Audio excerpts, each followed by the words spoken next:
On l'ignore souvent, mais depuis des décennies, dans le plus grand secret, tout un monde s'active en silence vers un seul objectif. Maintenir à la disposition du chef de l'État une force de dissuasion nucléaire opérationnelle, si un jour il devait y avoir recours.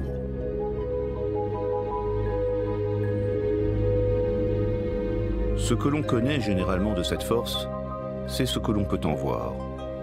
Des sous-marins lanceurs d'engins et des rafales. Chacun capable, avec ses missiles, de déclencher l'apocalypse n'importe où sur la planète.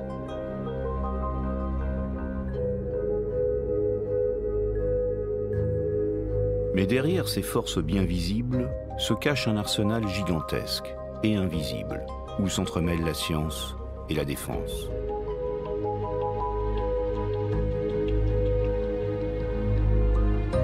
« 25 ans après la fin de la guerre froide, pourquoi de telles armes sont-elles encore déployées en permanence?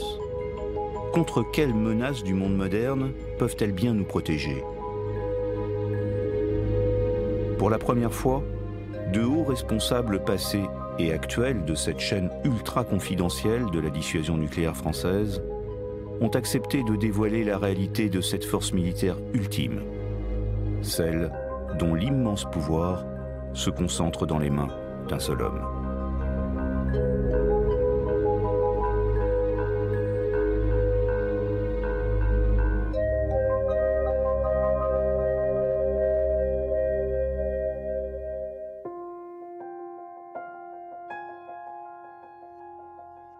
Le premier régiment de la garde républicaine s'est mis au garde à vous et François Hollande vient de sortir de sa voiture. 15 mai 2012. François Hollande est élu président de la République. Lors de la passation de pouvoir avec Nicolas Sarkozy, les deux hommes montent dans le bureau présidentiel. Comme le veut la coutume, ils restent seul à seul quelques minutes pour évoquer des secrets d'État. Et le code permettant l'ouverture du feu nucléaire va changer de main, une nouvelle fois. Depuis le général de Gaulle, rien n'a changé en apparence.